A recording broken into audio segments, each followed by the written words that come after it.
Um grande abraço para você ligado aqui nas redes sociais do Futebol Lance, Voz do Esporte. Estamos começando mais um podcast A Rodada, sempre em oferecimento de Galera Bet, a sua melhor aposta. Entre no site Galera Bet, faça um rápido cadastro. Vai lá, já pode ir fazendo suas apostas esportivas. E se você tiver pela primeira vez entrando no site Galera Bet, você ainda ganha um bônus de R$50 para começar a curtir, apostar, mostrar o seu conhecimento. Então, entre lá em Galera Bet, a sua melhor aposta. Hoje é um dia muito especial aqui no podcast A Rodada. Eu sou Guto Monteablas, tô aqui com o Rafael Ribeiro. Grande abraço para você, prazer ter você aqui comigo. Obrigado, um abraço a todo mundo que tá vendo a gente aí. E vamos lá, vamos pra resenha. Hoje a gente vai fazer diferente. Você que tá acostumado aqui, normalmente a gente fala primeiro do Campeonato Brasileiro, mas o Palmeiras já tá campeão, pouca movimentação ali na tabela, a gente vai falar, mas no final do programa, depois das odds. Para começar, a gente vai ter já uma resenha muito especial. Ele que foi ídolo no São Paulo, jogou anos no futebol italiano, passou pelo futebol pernambucano, seleção brasileira e agora está numa nova fase, comentarista esportivo. Tô falando dele, Hernanes, o Profeta, tá aqui com a gente. Um grande abraço para você, Hernanes. Bem-vindo, um prazer te receber aqui no nosso podcast A Rodada. Falar um pouco da tua carreira, da tua história e dessa nova fase. Uma boa tarde para você. Boa tarde, rapaziada. Prazer é meu estar aqui com vocês, batendo esse papo, falando um pouco aí da minha carreira de futebol e essa transição, nova fase, nova profissão. Vamos que vamos. É muito complicado esse pós-parada e aí começar nessa nova área aí. Você já comentou alguns jogos aí na TV italiana, né? Mas agora vai comentar aqui num grande grupo do Brasil. Como é que tá sendo essa transição?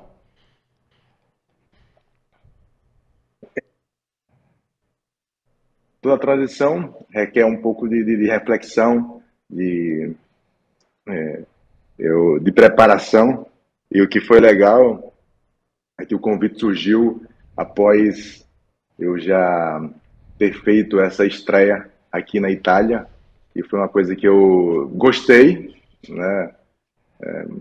Muito mais tranquilo falar do que estar lá em campo jogando, criando, inventando, correndo, mas tudo tem o seu lado positivo, o seu lado de dificuldade, né? Que você tem que desvencilhar, mas enfim, eu gostei. Legal, Hernanes, legal. Falar um pouco então da sua carreira, da sua história. Anderson Hernanes de Carvalho Viana Lima, nascido em 29 de maio de 85, portanto 37 anos de idade, natural de Recife, Pernambuco. Um beijo para Recife, eu sou cidadão de Recife, sou casado com uma recifense, então tenho um carinho enorme ali por onde você nasceu. Você que tem 682 jogos na carreira, 121 gols marcados, 64 assistências. Dessas, 330 jogos no São Paulo, 56 gols no Tricolor e 38 assistências. O São Paulo foi onde você despontou, mas conta pra gente, Hernanes, como é que foi o começo aí dos teus primeiros passos? Você jogou futsal lá no Santa Cruz, conta como começou a tua carreira, como é que você percebeu que você queria ser jogador? Eu comecei no futsal, né, desde muito jovem, lá em Goiânia. Pô, a câmera aqui também tosse. Lá em Goiânia, interior de Pernambuco, jogando futsal em escolinha, e Goiânia, Aliança e Itambé, foram todas as cidades que eu morei antes de chegar a Recife. Em Recife também, quando eu cheguei com 10 anos, 10 para 11 anos, né, foi em janeiro de 96. Até essa idade eu me divertia, na verdade. Eu estava sempre com a bola e queria me divertir e jogar futebol. Eu pensava nisso. O negócio ficou sério mesmo quando eu cheguei em São Paulo, né, com 15 anos, janeiro de 2001. Né, cheguei em São Paulo e aí lembro que eu cheguei em São Paulo sem uma situação definida. Eu fui para tentar sorte, fazer fazer testes, né? Aí, e ali que eu realmente me determinei que eu queria e iria ser um jogador profissional, com 15 para 16 anos, né? Nessa transição aí de sair de Recife para São Paulo, e aí o negócio ficou sério.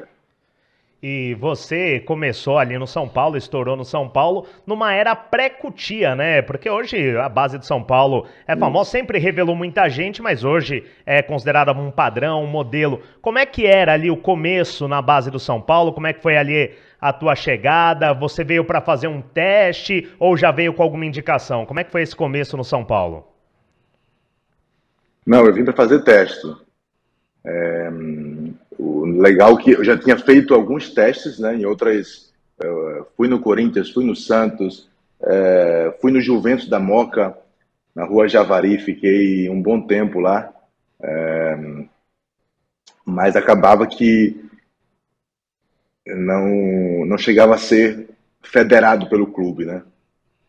E aí depois dessas experiências negativas que eu cheguei no São Paulo, e o São Paulo tinha uma coisa legal, que na categoria de base tinha o Sub-16 e o Sub-17. Então eu fui treinar logo com o Sub-16, porque o juvenil na época era... Eu acho que hoje mudou, né? Porque hoje tem Sub-15, Sub-16, Sub-17 e tal. Então cada um joga na sua categoria. Mas antes não, antes era juvenil. Então quem tinha 16 jogava com 17 também. E para mim foi importante essa divisão, né? Os jogadores que tinham 16 anos treinar e ser avaliado com jogadores da mesma idade.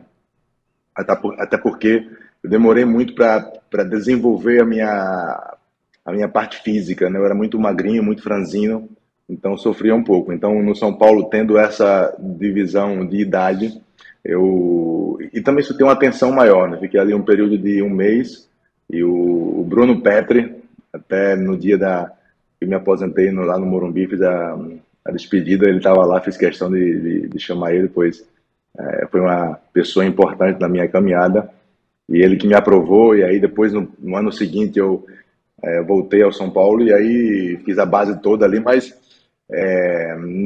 foi um pouco complicado, né? Porque eu cheguei no São Paulo com 16 anos, dos 16 aos 20 anos eu não tinha contrato, né? Não tive um contrato profissional, então não tinha nenhuma garantia, nenhuma certeza de nada. Foi até o limite. E era interessante que meu empresário na época, ele falava assim, ele não gostando da situação que eu estava no São Paulo, ele ficava sempre trabalhando para encontrar uma nova e melhor situação para mim, né? Então ele encontrou alguns outros times que tinham já um contrato, e ele me oferecia, falou assim, ó, encontrei uma coisa, contrato de 2 anos, você vai ganhar tanto, não sei o quê. Eu falava assim, não, eu vou jogar no São Paulo, né? Então ele queria me tirar do São Paulo, eu falei, não, eu vou jogar no São Paulo. E eu fiquei lá sem contrato, até que com 20 anos, que era o limite, né? Ou você vai pro profissional, ou você de repente vai pro aspirantes, esses times, São Paulo Bay, né, que tinha na época. E aí deu certo, né? O Paulo Autuori foi em 2005, me trouxe pro profissional. Então foi a primeira passagem minha no profissional do São Paulo, foi em 2005, com o Paulo Autuori. Ô, Hernanes, e tem uma questão que envolve o São Paulo e as revelações do São Paulo, né, principalmente da sua geração e um pouco para trás, né, que é essa persistência, né, de não deixar vocês na mão, né. No seu caso, você foi emprestado, você jogou em várias posições, né. Quer dizer, o clube te deu um certo respaldo para você continuar, né, para não abrir mão de você, né. Sim, sim, vamos dizer assim, uma parceria muito legal, né? Porque, como eu falei, de um certo lado, dos 16 aos 20 anos, eu não tive assim esse suporte, essa garantia, né? Eu não tinha um contrato, porque eu chegava, moleques com 16 anos, 17 anos, eu chegava de outro comprado com contrato, né? E eu ficava vendo aquela situação, mas dizia, não, minha hora vai chegar, e focava só na minha trajetória, né? Não me comparava com as histórias dos outros garotos que chegavam, né? Então, nesse período, eu caminhei um pouco sozinho e teve que partir muito de mim mesmo, né? Falar assim, não, o que eu quero é isso, então eu vou atrás. E depois, mas tinham pessoas dentro do São Paulo que gostavam de mim, então nessa fase foram pessoas importantes, que no caso do Geraldo, teve o Cilinho também, falecido Cilinho, que foram importantes,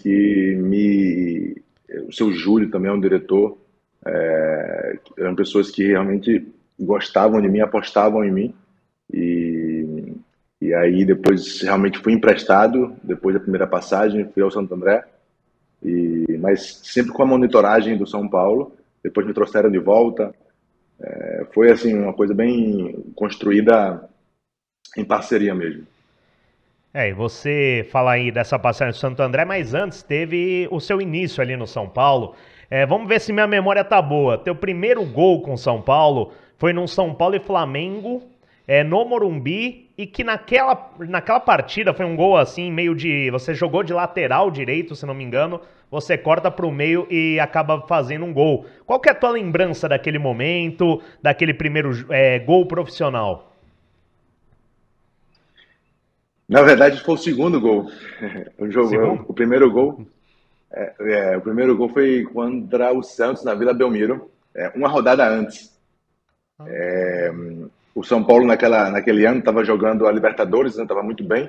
Então, no Brasileiro estava descansando alguns jogadores e eu fui escalado para jogar contra o Santos. E aí fiz o primeiro gol. Eu acho que a gente saiu ganhando de 1-0, mas depois o Santos virou, uma coisa assim. E depois teve o jogo sucessivo contra o Flamengo. Realmente estava jogando lateral direito. E foi um gol interessante porque eu entrei no segundo tempo. E eu entrei de lateral direito. E no contra-ataque eu fiz um facão e recebi um lançamento lá na ponta esquerda. E aí limpei para dentro e chutei. Foi realmente assim, quase que um gol espírita, né? Porque estava um pouco sem ângulo, a bola fez uma curva, acabou batendo na trave e entrando. E, assim, um momento muito legal que era o meu quinto jogo, se eu não me engano, como profissional. E já marcar 12 gols foi bem. Como assim? Não era um atacante, não era um meia, joguei 3 jogos de lateral esquerdo, um de lateral direito, um de volante mais ofensivo. Então, assim, e esse gol mostra bem o que era, o que seria depois a minha trajetória dentro do campo, né? Porque joguei lateral direito, depois recebi um lançamento na ponta esquerda, cortei para dentro, então assim, me movimentando bem e com diversas capacidades dentro de campo, né? Então, um momento muito legal, um garoto ainda sem saber muita coisa, mas com muita paixão, muita vontade de dar certo.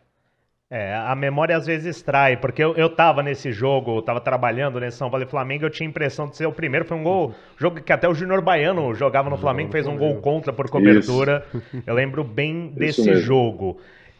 Mas aí você começou a ganhar espaço no São Paulo, mas você acaba não indo pro Mundial, né, naquele ano. São Paulo ganhou a Libertadores, foi campeão mundial, você acaba não indo com a delegação. Qual que foi o sentimento ali quando você viu que, mesmo tendo essas oportunidades, você acabou não tendo essa chance de ter esse título mundial com São Paulo? Na verdade, não foi muito frustrante, porque eu já tinha entendido, né? Antes do Autuori me chamar e dizer que não ia me levar, eu já tinha percebido, né, que eu não ia ser chamado, né? Então já estava um pouco preparado, e porque chegou o Thiago Ribeiro, né? E naquela época não era igual hoje, né? Igual a Copa do Mundo, vão 26 jogadores, vão para o banco vão 23 jogadores. Antes era 17, 18 jogadores, né, que eram convocados para ir para o jogo, para ir para o Mundial eram poucos jogadores, 23, então era uma coisa mais, ou até 18, não lembro, 19, algo assim. Enfim, era um grupo bem curto, e o Thiago Ribeiro tinha chegado, né? E ele foi muito bem na reta final antes do Mundial. Mesmo que já tinha a Luiz, o Grafite, que estava se recuperando de lesão, Amoroso, tinha assim, vários atacantes, mas eu sei como é que o futebol funciona, né? Chegou fazendo 3 gols e eu falei, "Ixi, Acho que vai azedar para mim, né? E então já tá um pouco preparado e então, e eu também tinha uma mentalidade muito de protagonista, né? Assim, eu até hoje, com um pouco mais de maturidade, eu falo assim, talvez eu mudaria meu pensamento se eu fosse falar com aquele jovem, né? Porque para mim só valia se eu fosse protagonista. Ganhar sem ser protagonista, para mim, eu não contava, né? Ainda que tivesse no currículo, mas para mim não foi. Não contava como vitória, né? Hoje eu vejo de forma diferente, mas naquele momento era assim. Então, vida que segue, eu não fui convocado, mas a minha história, minha determinação era colocar um quadro na parede do CT, né? Eu tinha essa coisa na cabeça, né? Assim, era isso que importava, era isso que se não foi daquela vez, eu ia, como foi depois, né? Nos anos seguintes. Colocou alguns quadros, né? Exato, era exatamente isso que eu ia falar, né? Em 2006 chega o Uhum. Muricy e aí não colocam vários quadros na parede, né? Como é que foi? Qual que é a importância do Muricy Ramalho para sua carreira? O Muricy também foi uns pilares, assim, né? De pessoas importantes, pois foi com ele que eu encontrei a posição que me consagraria para o futebol, né? E no time também, após um período assim que eu tive que esperar também, teve paciência de chegar a hora certa, porque o São Paulo vivia um momento muito bom, né? Assim, ganhando todos os anos, campeão do mundo e tal. Então, para mudar uma peça, não é que assim ia mudar só porque você está jogando bem, né? Você tem que ter um momento certo. E foi isso que aconteceu. Eu lembro que em 2007 o Mineiro foi relacionado, estava jogando Josué, o Richarlison de volante. Depois, enfim, teve um jogo que o Josué se machucou e tal, e aí eu entrei, e depois daquele jogo que eu entrei, a gente ganhou e não saí mais. Então, assim, foi, foi, foi legal porque é sempre um trabalho de paciência, né? De você se dedicar e aguardar o momento certo. É sempre um trabalho também em parceria, tem a parte do treinador, de enxergar a parte do jogador, de se preparar e estar pronto para a oportunidade. Então, foi um cara muito importante ali que me consolidou e me fixou na posição que foi muito importante também. Porque assim, girava muito, né? Eu joguei de lateral esquerdo, lateral direito, volante, meia, segundo atacante. E com ele foi legal que ele me fixou na posição. E aí deu certo. É engraçado, uma das melhores entrevistas do Muricy Ramalho é sobre isso, né? Porque ele falava que chegavam pra ele e falavam assim, não, você deu sorte de achar o Hernanes. Ele falava, pô, eu passo noite estudando, procurando a melhor forma, a gente conversa, coloca ele pra jogar de volante pra dizerem que eu dei sorte, né?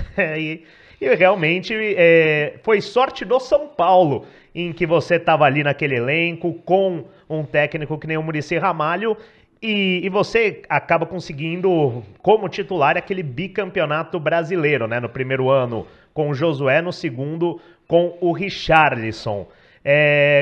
Como é que era aquele time campeão lá? Era uma base que já vinha, como você diz, de 2005, mas que foi conquistando espaço, foi hegemônico praticamente ali no futebol brasileiro por um bom tempo. Como é que era aquele grupo? Como é que era aquele elenco, o clima? Conta um pouco pra gente dos bastidores daquele São Paulo vencedor. Era um grupo de jogadores muito forte, né? Tinha uma identidade, tinha muita qualidade em todos os sentidos. E a gente foi. Assim, foram poucas vezes que eu joguei num time que a gente entrava em campo e sabia que ia ganhar, né? Sabia a Tinha sensação que a gente tinha confiança. era essa, né? Não era tinha confiança, né? Mas é uma confiança de você realmente saber, ou de porque é difícil a gente falar isso, né? Porque mas é o sentimento, né? Que ainda que a gente tem que jogar para saber o resultado, a gente tem a confiança tão forte que você fala assim, Nós vamos jogar, vamos fazer o que tem que fazer, mas a gente sabe que no final vai dar nós. Né? E era muito assim, né? Até mesmo o Muricy, a palestra do Muricy era: gente, vamos estar concentrados defensivamente, atenção com as bolas paradas, não vamos tomar gol, porque uma hora nós vamos fazer. E era dito e feito. A gente ganhava, assim, não jogava igual o Barcelona, não jogava igual o Flamengo de hoje, né? Que joga um jogo muito bonito, criativo. O nosso jogo é muito pragmático, mas eficiente, né? A gente ganhava, para fazer um gol na gente era muito difícil, uma defesa muito sólida. Então eu acho que era isso. Eu atribuo a qualidade dos jogadores ao ambiente que a gente tinha, porque era um ambiente muito sadio e de muita competição também. Tinha muita gente boa e todo mundo queria jogar. Então, esse ambiente de competição, ambiente sadio, todo mundo remando para o mesmo lado.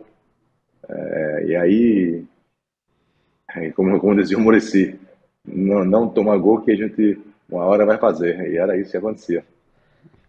E diria também Muricy Ramalho, que é espetáculo, vai pro Municipal. O importante era ganhar, e isso o São Paulo teve bastante naquele período, né? Afinal, aqui é trabalho, né? Aqui é trabalho.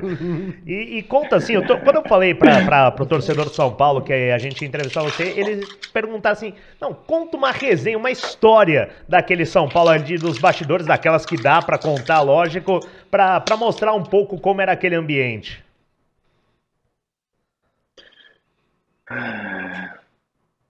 Uma resenha, pô, né? Eu não era muito de resenha, não. Tem uma resenha boa, por exemplo, do vestiário, né? No vestiário era legal que a gente comprou um manequim. A gente comprou um manequim. E aí quando chegava um jogador, né, que tava quebrando na moda. Aí quando ia treinar, quando voltava lá, tava um manequim vestido com as roupas, né? Assim, com as roupas ridículas, né? Tinha um cara que as roupas dele tava sempre lá, pô, e ele era brabo, bicho. Quase deu confusão por causa disso aí. E eu lembro também que eu ganhei uma carteira, aquelas carteiras antigas, assim, sabe, que tem 30 centímetros. Eu ganhei um presente daquele, é, eu fui pro treino com essa carteira aí. Pô, aí cheguei lá depois do treino, tava lá um manequim com a cueca de alguém lá, ridículo, e minha carteira dentro da cueca. E era muito divertido, mas quase deu confusão, quase deu confusão. Tem uma galera meio um pouco estourada. Galera um pouco mais cabeça quente, né? Mas aí vem o futebol italiano, que foi uma grande expectativa e começa com a Lazio, né? Eu queria que você falasse um pouco ali da tua passagem pela Lazio, onde você também foi ídolo. Não, foi uma coisa, uma química desde o início, né? Porque quando falava em Europa, eu já tinha um pouco de preocupação por causa do frio, né? Eu sou de Recife, como tu bem citasse, e eu tinha muito medo do frio. E aí quando eu chego em Roma, era agosto de 2010, a 32 graus, o sol azul, assim, eu falei, puxa, será que eu errei o destino, né? E aí, assim, quando eu senti aquele calor ali, eu falei assim, tô em casa, né? Tô em casa. E aí depois da torcida na rua que já me conhecia, os caras chamavam de profeta já, eu falei assim, caraca, os caras me acompanhavam já, os caras me conhecem, porque eu, pô, era viajado, eu só queria saber jogar futebol, né? Assim, não acompanhava muito os torneios aí fora. Só os grandes jogos, né? Mas não acompanhava muito, então não tinha essa ideia de que o italiano é fanático, igual nós brasileiros, né? Já me conheciam e tudo, então assim, cheguei, eu falei, pô, tô em casa, né? E depois já tinha o André Dias também na Lazio, jogou junto em São Paulo, me ajudou muito a me adaptar, né? Tinha o Matusalém, e então foi um início muito positivo, assim, eu já cheguei, teve um amistoso, já fiz um gol de pênalti, aí depois de estreia a gente já jogou bem e tudo, então assim, o início foi muito bom, Eu já estava também no meio da competição, né? Em 2010 eu estava jogando muito bem, que nesse período eu estava jogando de meia, eu era o 10 do São Paulo. Então, assim, foi tudo, encaixou muito bem, né? E aí comecei a fazer gols. Na primeira temporada já fiz 11 gols, aí igualei o recorde do Nedved. Então, foi uma passagem muito bonita aqui na Lazio. Torcedor também sente saudade. Ontem fui ver o. Ontem não, desculpa. Domingo, né? Domingo dia 6. Domingo dia 6 eu tive Roma para ver o derby, né? Lazio contra a Roma. A Lazio ganhou, pô, foi muito legal. Os caras me chamaram dentro do campo para ir lá comemorar com a torcida, então foi um negócio muito legal. Foi uma passagem muito bacana. Começou, assim, minha chegada na Europa foi muito, né, de sucesso, muito devo ao ambiente que eu encontrei na Lazio. Que legal, Hernanes. Sobre essa história de Recife, calor, tudo, minha mulher fala que 25 graus lá em Recife você já sai de casaco, então é bem diferente, né, o clima. E você citou que quando você chegou lá o pessoal já conhecia como o Profeta. Como começou essa história do Profeta Hernanes, né? A gente sabe que foi uma brincadeira de um programa de televisão, mas como é que começou essa história? Não, começou, foi o Thiago Leifert, né? O Thiago Leifert teve um período que ele estava apresentando no Globo Esporte e ele sempre fazia alguns quadros especiais e eu, quando dava as entrevistas, eu viajava um pouco, né? Falava da Bíblia, falava algumas filosofias, falava algumas frases de efeito, tudo. E ele disse que foi até por, por um engano, né? Porque ele tinha que fazer a matéria para o outro dia e ele largou, acabou o turno dele, ele saiu e deixou a incumbência para o amigo dele, né? O colega dele de trabalho. E aí e ele falou assim, ó, faz esse quadro assim com o Hernandes e tal, e coloca o filósofo. E aí o cara, parece que o cara até tomou um, estava meio desorientado. E aí ele foi aí, pô, como é que é mesmo o filósofo e tal, né? O profeta. Aí botou o profeta e aí saiu o profeta e pegou toda vez que eu ia dar entrevista, parecia, né? Essa, esse- essa charge, esse quadro, assim, com o profeta. E no começo eu não gostava muito, assim, achava um pouco satirizante, mas depois eu encarnei o personagem e foi muito legal. Ô, Hernanes, me diz uma coisa, aquelas cenas, né, da sua despedida da Lazio é uma das mais impressionantes que existe, né? O amor que a torcida da Lazio tem por ti, né, cara? E diante disso, queria perguntar, você é o Falcão da Lazio? O título do Rei de Roma passou pra você? Não, assim, me auto em, quê? Em titular. Em titular, me auto intitular, é, não farei isso, mas com certeza o carinho é recíproco, como eu falei, né? Estive há pouco tempo em Roma e parece que não passou. Eu saí da Lazio em 2014, já foram 8 anos, né? 8 anos que saí da Lazio e sempre que eu vou a Roma encontro um Laziale, os caras me abraçam, me beijam e, né, falam palavras muito legais de ouvir, agradecem. Então agradeço também o carinho, né, que eu recebo sempre. E não, é algo realmente bem que me emociona, até porque Roma para mim tem um significado especial. Eu tenho um filho que se chama Máximo, em homenagem ao gladiador, e é uma cidade especial para mim, é a mais linda cidade do mundo. E então toda vez que eu vou e vejo Roma e depois recebo esse carinho, realmente é uma, é uma situação que me emociona. E o detalhe é que ele deixa a Lazio para continuar jogando na Itália, né? Então, às vezes, aqui no Brasil, a gente está acostumado muito com o Brasil, quando você Exato. troca um clube por outro, o torcedor não gosta muito, mas lá claramente foi diferente, né, Hernandes? E como é que foi a recepção na Inter, né? Que você sai da Lazio para ir para a Inter. Como é que foi a recepção do torcedor? A gente sabe como foi a despedida, mas como o internista te recebeu? Foi muito bem recebido também. muito bem recebido porque, como eu falei, né, o italiano ele é muito apaixonado por futebol, né? E como na Lazio eu tive um destaque importante, os caras me seguiam, né? Até hoje, por exemplo, quando eu encontro um milanista, né, um torcedor do Milan, ele fala assim, poxa, um pecado que você não jogou no nosso time, né?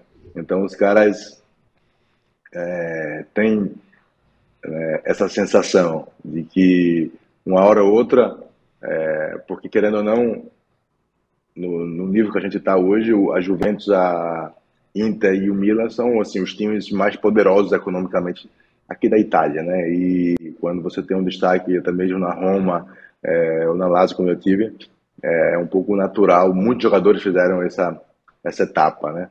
E então me receberam super bem, já esperavam, queriam e era um período de transição também. Estava saindo o Moratti, o histórico presidente, foi comprado pelo Toí na época e prepararam uma festa muito bacana. Foi também um período muito bom aqui em Milão. Hernanes, você é o rei dos clássicos, né, cara? No São Paulo você pegou aí, vamos dizer, Palmeiras, Santos, Corinthians, você pegou Milan e Inter, você pegou Santa Cruz e Sport, mas me diz uma coisa, algum deles supera Roma e Lazio? Não, não. A chapa esquenta, né? Roma e Lazio é porque eu acho que tem aquela herança, né? Aquela herança dos gladiadores, do espírito romano mesmo. Roma, o pessoal é um pouco mais parecido com o brasileiro, mais caloroso. Então, é na foice mesmo que resolve o negócio aqui. Às vezes, dentro do táxi, assim, eu já vi, assim, os caras bater no outro táxi, os caras descem e você fala assim, caraca, vai morrer um. E os caras batem boca, brigam. Então, aqui é muito, os caras são muito expansivos, né? E tudo é na base da ignorância, tudo. Então, assim, você leva esse mesmo espírito para o futebol, né? É briga de gladiador mesmo, né? E você chega, a primeira coisa que você ouve, né? Mirar comando que o derby é tal dia, né? Então, assim, é um jogo à parte, é uma final dentro do campeonato que tem, e o espírito é esse. E, como eu falei, eu fui no derby aqui, assim, os caras estão evoluindo cada vez mais, estão fazendo uma festa, parece sim, um espetáculo à parte, os torcedores, né? Eles criaram mosaicos lindíssimos e o clima é sempre muito tenso. Então é muito legal de jogar, porque tanto fora como, como dentro de campo assim, é caldeirão, né? Caldeirão. Legal, Hernandes, legal. E você ainda joga na Juventus antes de chegar no futebol chinês. Como é que foi essa transição da cultura europeia para uma cultura que é diferente, né? Você já chegou numa época que a China era Eldorado do futebol, né? Muitos jogadores fazendo esse caminho, mas queria que você falasse como é que foi essa transição cultural. Cara, foi muito legal também, uma experiência, assim, eu agradeço ao futebol, né, demais por ter me proporcionado conhecer. Eu sou um cara muito curioso, sempre gosto de conhecer as coisas, saber das coisas, saber da história, da cultura, como um povo vive, como o povo fala. E eu sempre fui muito curioso, com a cultura da China. Estive na China nas Olimpíadas de 2008, mas era do hotel para o treino, do treino para o hotel, então praticamente não conheci. Estava muito concentrado ali no futebol, mas ter vivido um período na China foi bem legal. Ter assim, né, sentido, tocado na cultura, e ver como as pessoas do outro lado do mundo raciocinam e pensam, e falam também, né, que você não entende nada, mas foi bacana, foi bacana. Curti muito essas minhas aventuras, viagens pelo mundo, usando o futebol aí como ferramenta. E até queria ter ficado um pouco mais, porque eu queria ter aprendido, né, falar chinês. Aí seria top, um objetivo aí que eu não consegui alcançar. Então, quando estava começando a desenrolar um pouquinho, falar bom dia, boa tarde, os caras me entenderem, aí eu voltei pro São Paulo, né? Mas foi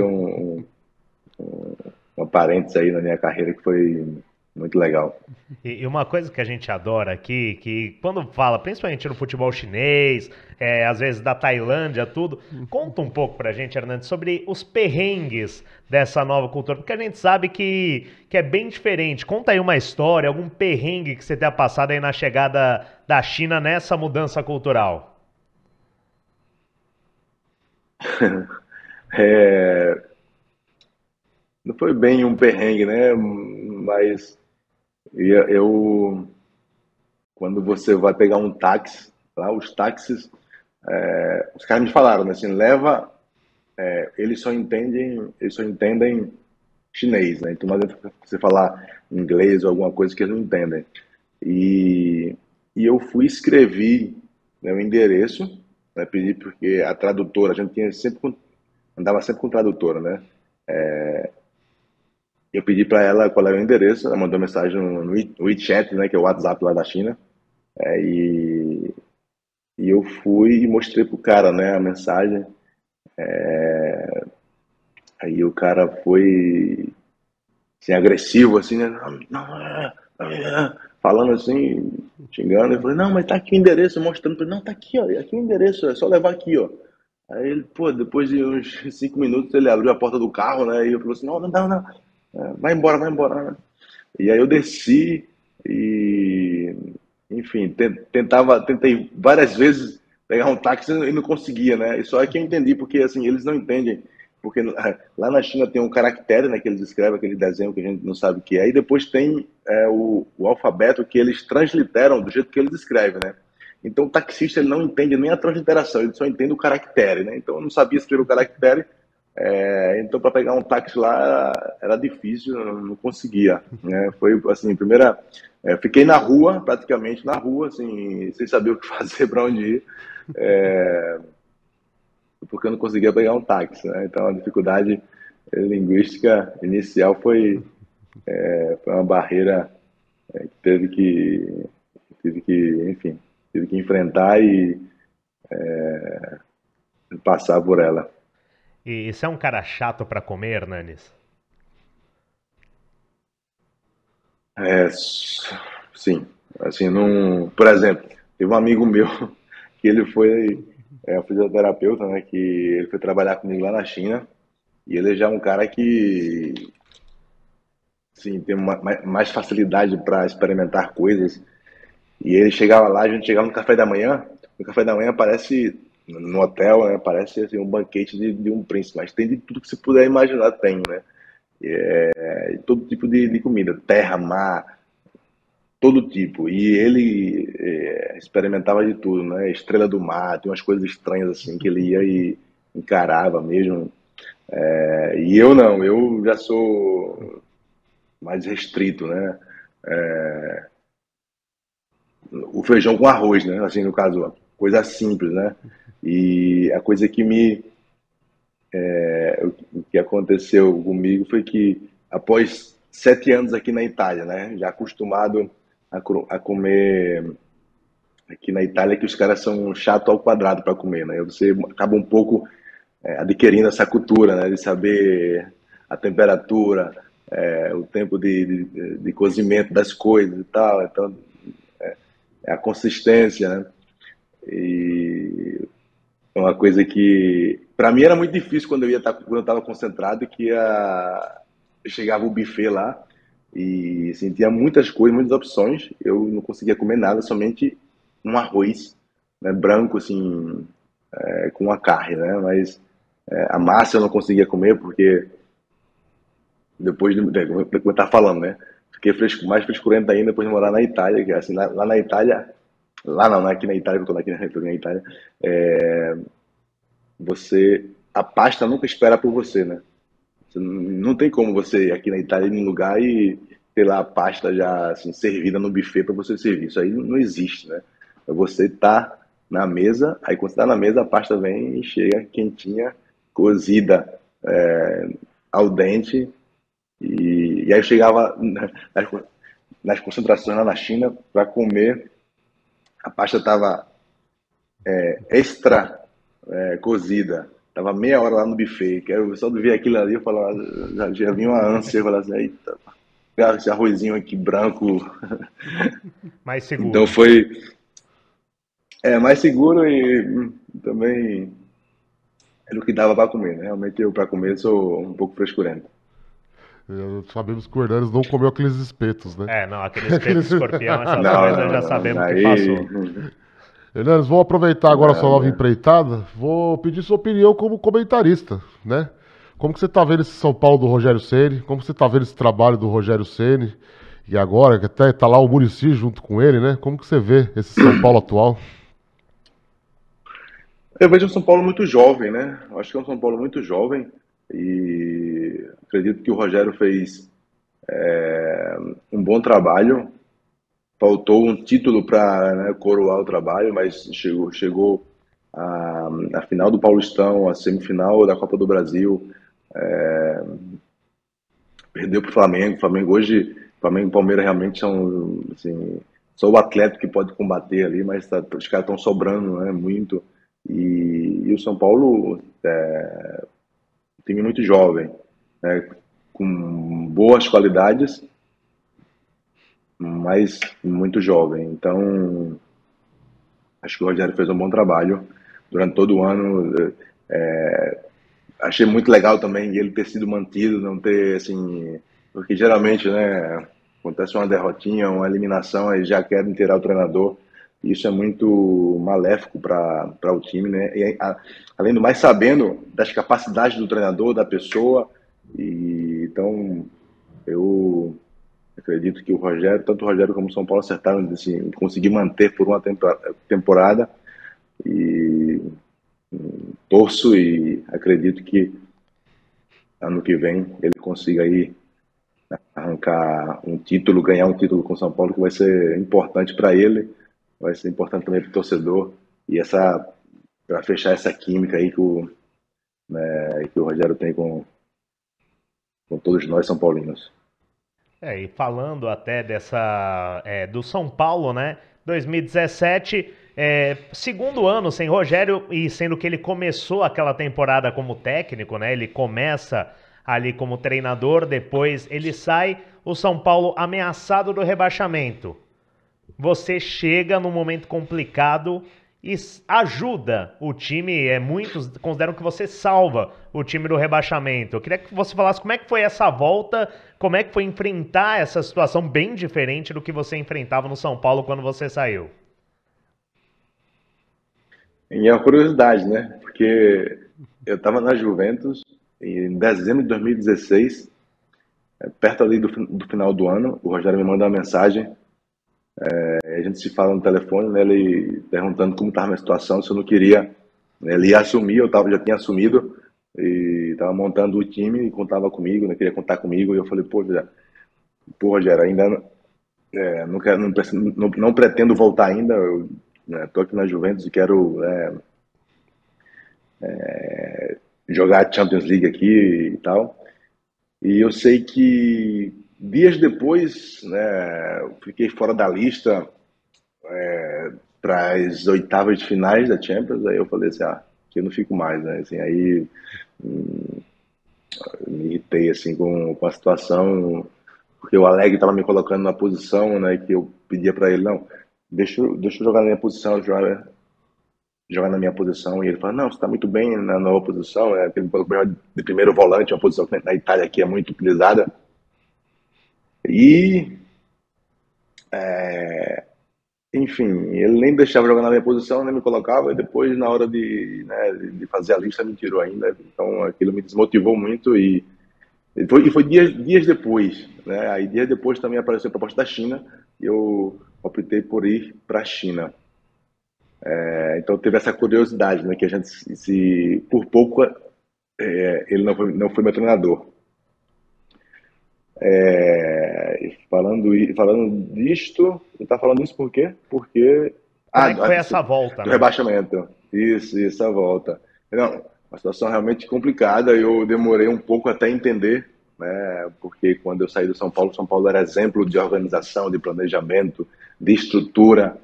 exemplo de tudo. E quando eu voltei, encontrei o São Paulo, assim, que tinha parado no tempo, a estrutura estava velha, desorganizado e sem rumo, né, assim, no sentido, em comparação com o São Paulo que eu estava acostumado desde os 16 anos, né, que eu vivo aquela realidade. Então foi realmente um choque para mim. Demorei algum tempo para assimilar aquilo, mas eu não sou um cara de ficar me lamentando, e eu sou um cara que eu busco sempre a solução, né? E foi isso que eu fiz naquele momento, junto com o pessoal, com o Dorival, né? A gente fez um negócio bem bacana,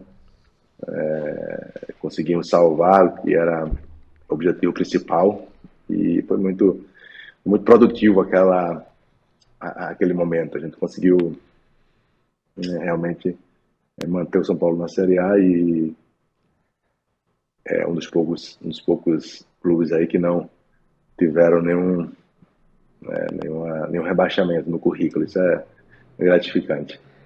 A gente já está encerrando aqui o papo, daqui a pouco a gente tem aquele compromisso de te liberar. Última pergunta do Rafael e depois a gente vai fazer um bate-bola rapidinho, Hernanes. Pode falar, Rafael.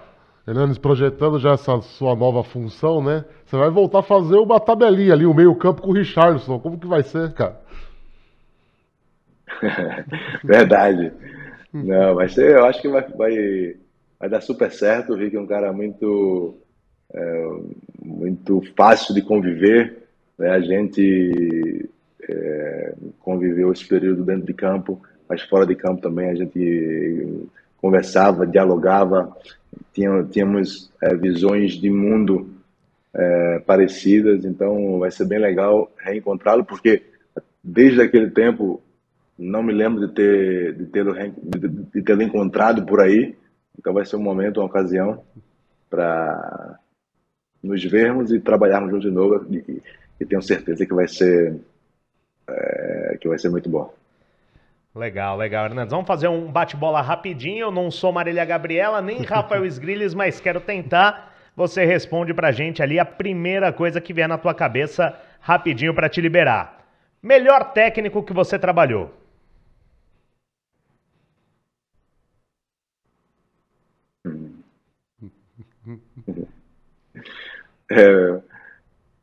No coração, o Muricy, na cabeça, Fernando Diniz. Boa, boa. Melhor jogador que você atuou junto? Pode ser seleção? Qualquer clube, seleção. Neymar. Neymar, boa. E o melhor jogador que você enfrentou? Messi. O maior jogo da tua vida?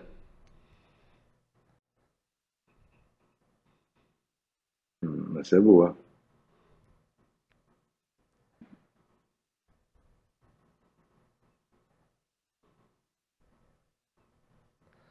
Maior jogo da minha vida.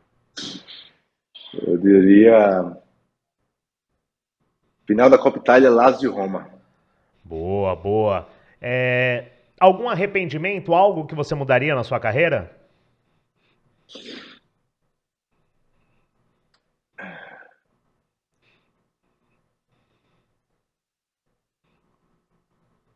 Hum, é,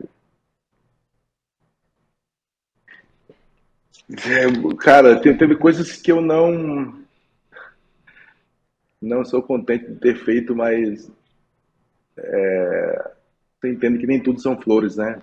Eu não sou perfeito, nem pretendo ser, e acho que os erros me formaram, me fizeram quem eu sou, então acho que, ainda que eu errei, segue o baile.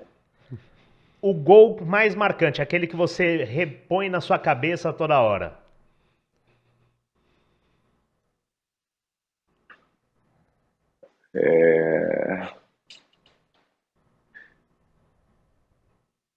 Lazio e Roma também, gol de esquerda, fora da área de esquerda. Tem algum clube que você queria ter jogado e não jogou? Não. Para você, o que é futebol?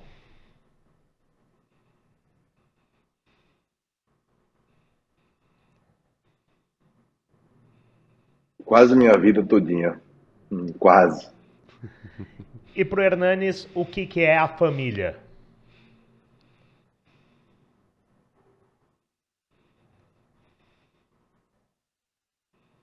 É a coisa mais importante que existe, né? Legal, Hernanes. Queria te agradecer aqui você ter se disponibilizado. Você tem um compromisso agora. 13 dias para a Copa do Mundo. Brasil vai ser hexa? No mínimo, quarta de final, 90% de chance de chegar na semi e grande chance de ser hexa. Boa, boa. Hernanes, obrigado pela tua participação aqui. Boa sorte nessa nova empreitada, nesse caminho aí de comentarista. Como a gente costuma dizer, bem-vindo ao nosso lado do balcão. Um prazer ter conversado com você, muito obrigado. E a gente fica com as portas abertas aqui no Futebol Lance Voz do Esporte para você. Obrigado, foi super legal falar com vocês. Tamo junto e vou continuar aprendendo e agora estamos no mesmo time. Boa, Um abraço a todos vocês. Qualquer coisa, pede pro Rodrigo me ligar, a gente vai conversando, bate uma bola aí, agradecendo inclusive ao Rodrigo, assessor do Hernanes, que deu uma força aí pra gente. Valeu, Hernanes, bom trabalho pra você. Valeu, Hernanes. Grande abraço, valeu, obrigado. Tá aí então, esse foi o papo com o Hernanes, o profeta, aqui no podcast Galera Bet, a rodada. Inclusive, falar de Galera Bet, a sua melhor aposta.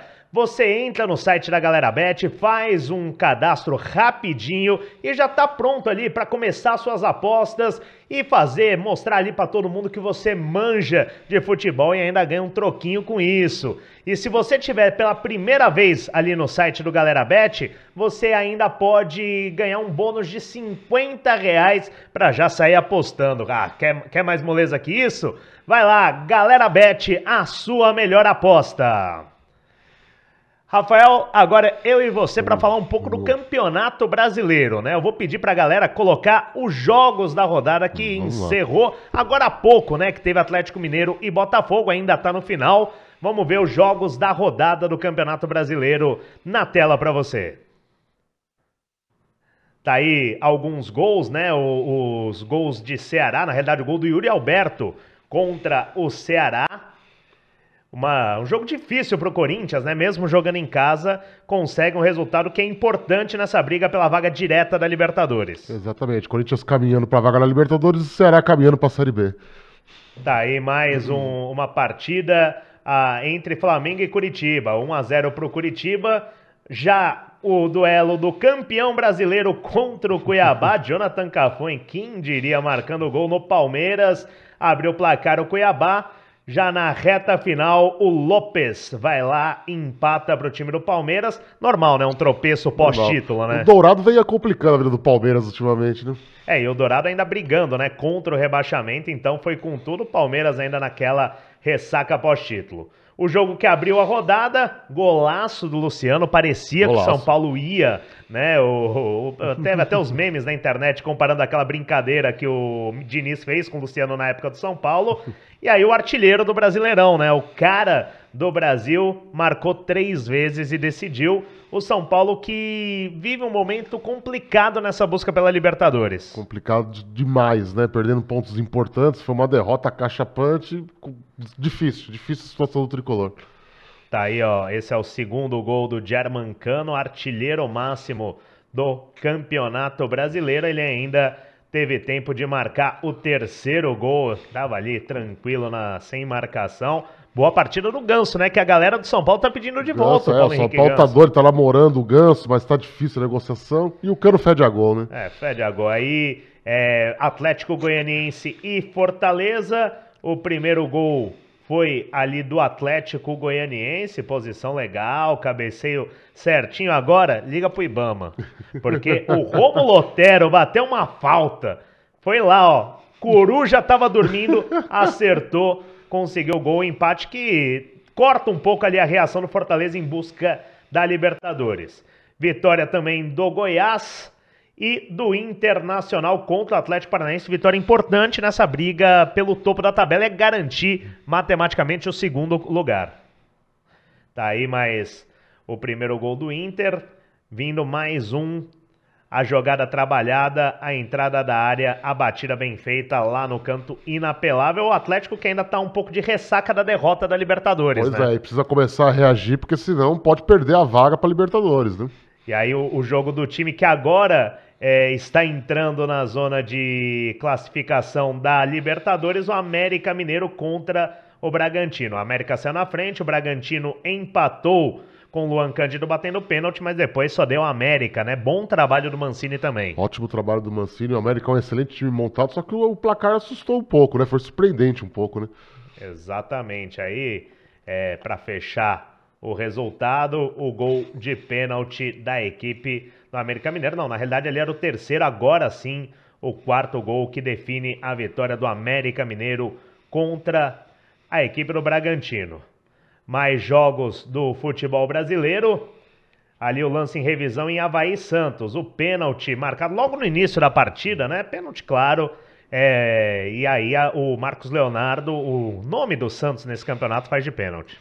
Melhor jogador do Santos, né? Melhor jogador do Santos desse plantel, né? Santos que tá ali numa corda bamba, né? Tá num sobe e não desce, né? Quem parece que tá tentando acordar tarde demais é o Avaí, né? Já rebaixado matematicamente a Série B, vai lá e conseguiu um empate contra a equipe do Santos já no final da partida. Resultado que praticamente elimina o Santos, né? De conquistar alguma vaga na Libertadores. Ainda matematicamente ainda tem, mas a situação fica muito complicada para a equipe do Santos. Tá aí os gols do campeonato, também na tela a tabela então de classificação do Campeonato Brasileiro, já definido o campeão, o Palmeiras 78 pontos, o Internacional na segunda posição com 67, terceiro colocado Fluminense 64, quarto o Corinthians também 64, o Flamengo já classificado para a Libertadores da América via Libertadores e via Copa do Brasil, tá na quinta posição, 64. O Atlético Paranaense fecharia os times que iriam direto, né? Tá na sexta posição, 54 pontos. O América Mineiro entrou na zona de classificação da Libertadores, 52 pontos. O Atlético Mineiro ainda não tá computado o resultado de agora de Botafogo e Atlético Mineiro, 52. O São Paulo saiu da zona de classificação, 51. Fortaleza deu uma estacionada com 49 na décima posição. Botafogo, mesma situação do Atlético, não está computado nada dessa rodada, 47 pontos. 12º o Santos, 47. 13º o Goiás, 46. 14º o Bragantino, 44. Esses os times da Sul-Americana. Nesse momento, se livrando do rebaixamento, mas sem vaga nenhuma, Coritiba 41 e Cuiabá 38. Aí a zona maldita, 17º Atlético Goianiense com 34 pontos, 18º o Ceará também 34. Avaí numa situação praticamente ali, a gente já pode colocar essa pá de cal na 19ª e o Juventude, esse sim já rebaixado, vai disputar a Série B do ano que vem. É o time com 21 pontos. Campeonato Brasileiro, né, que ainda tem muita disputa, né? Não é porque disputa. O título brasileiro acabou já decidido, tá nas mãos do Palmeiras, em decacampeão brasileiro, mas tem muita briga por essas vagas, né? Exatamente, Rafael? Tem 3 vagas de Libertadores e 2 de rebaixamento, né? Quer dizer, esses 2 jogos que faltam vão definir muita coisa e tem confrontos diretos aí que basicamente vai movimentar a galera, né? Pra você, quem que você acha que fica ali com as 2 últimas vagas, principalmente as da pré-Libertadores? Aí você me complica, rapaz, porque como eu cubro o São Paulo, vou ter que falar o São Paulo, senão eles vão ficar bravos, apesar de eu achar que o São Paulo não vai. Eu acho que fica ali com o América Mineiro e com o Atlético. Você acha que mantém, então, o que tá com o Atlético Paranaense, né? Desculpa. Acho que o Atlético Mineiro vai direto. O Atlético, você coloca ainda o Atlético Mineiro subindo. O Mineiro vai direto. Boa, boa. E na vaga do rebaixamento ali... Vaga do rebaixamento vai os 2 mesmo que já estão lá, o Ceará e o Atlético Goianiense. É isso aí. Então, 36ª rodada que se foi, agora 37ª e 38ª e acaba o Campeonato Brasileiro. Reta final da temporada, mas ainda tem muita história para contar aqui no podcast A Rodada do Futebol Lance Voz do Esporte, você sempre acompanha, sempre ligadinho, sempre em parceria com a Galera Bet, a sua melhor aposta. Você entra no site Galera Bet, faz um rápido cadastro e já está liberado para começar suas apostas esportivas. E mais, se for a primeira vez que você entra no site Galera Bet e se cadastra, você ganha um bônus de R$50 para utilizar ali nas suas apostas, mostrar que você manja pra caramba de futebol e também ganhar um troquinho que sempre dá aquela ajuda na renda, né? Então, Galera Bet, a sua melhor aposta. Vamos ver as odds da próxima rodada no Galera Bet. Tá aí então o jogo entre Botafogo e Atlético Mineiro que estava acontecendo agora. Vamos para São Paulo Internacional, que abrem a rodada nesta terça-feira. Pagando mais para a vitória do Internacional, hein? Pois Internacional surpreendente, olha, né, nesse momento. Eu jogaria ali, hein? Eu acho que é uma ótima chance aí de fazer um troquinho aí nesse final de ano, porque realmente eu acho que o Internacional é favorito diante do São Paulo. Tá, então Internacional pagando mais, tá pagando 3,74 em caso de vitória. Fluminense e Goiás pagando bem mais pro Goiás. Se você quiser bancar ali o azarão, aposta ali no Goiás que pode dar bom. Mas o empatezinho ali também tá bem viável, viu? É possível, né? Os viável. dois artilheiros, né? Cano contra Pedro Raul. Exato. O Goiás pode gosta dar de dar uma aprontada no Maracanã, né? Duelo ali da parte de baixo da tabela, Avaí e Ceará pagando mais pela vitória do Avaí. 4,3 para a vitória do Avaí. Então o Ceará joga ali como um pouco mais favorito. Curitiba e Corinthians pagando ali quase igual, mas pagando um pouco mais para a vitória do Curitiba. O Curitiba brigando contra o rebaixamento, o Corinthians brigando lá em cima. Então o Curitiba pagando um pouco mais. Atlético Goianiense e Atlético Paranaense pagando mais pela vitória do Atlético Paranaense também. O Atlético Paranaense, depois da Libertadores, realmente, Rafael. Então numa espiral aí, mas eu acho que a reação começa nesse jogo. Também é uma ótima pedida para aposta. O time do Filipão tem que acordar se quiser não perder uma vaga ali uma vaga que vinha garantida, né? Praticamente garantida, exato. Agora tá ameaçada. Fortaleza e RB Bragantino pagando mais pela vitória do RB Bragantino. O time do Vojvoda é o melhor desse segundo turno do campeonato. Exato, não tem como. Então, quer apostar contra... teu risco, tua conta e risco, mas é o melhor time do segundo turno, Fortaleza, mas tá pagando mais então pro Bragantino. Joga um cinquinho ali, né? Vai que dá. Só tranquilo, vai que dá, né? Palmeiras e América Mineiro pagando bem mais para a vitória do América, né? O Palmeiras já campeão, o América brigando, pode ser uma boa, pode ser interessante. Essa para mim é interessantíssima, porque eu acho que o Coelhão vai atrapalhar o porco, hein? Vem mordendo, o Palmeiras ali ainda na ressaca do título, pode dar bom. Então, essa que eu vou jogar meu din-din. Cada real que você aposta, você ganha 6,7. Então, tá valendo. E fechando a rodada, Juventude e Flamengo, claro, pagando bem mais pro já rebaixado Juventude, 5,7. Tá aí as odds dessa próxima rodada, da 37ª rodada do Campeonato Brasileiro. E hoje, como vocês viram, foi diferente. Começamos com a resenha, terminamos aqui com o Campeonato Brasileiro. Quero te agradecer, Rafael, pela tua presença aí, pela ajuda aí na entrevista do Hernanes e pelas opiniões aqui no Campeonato Brasileiro. Portas sempre abertas aqui no podcast A Rodada do Futebol Lance Voz do Esporte. Muito obrigado pela recepção aí do pessoal da produção. Sempre que precisar, estamos à disposição aí. E tá bem? Passou a dor de cabeça? Passou. Não sei se eu posso falar o motivo, né? Meu time subiu.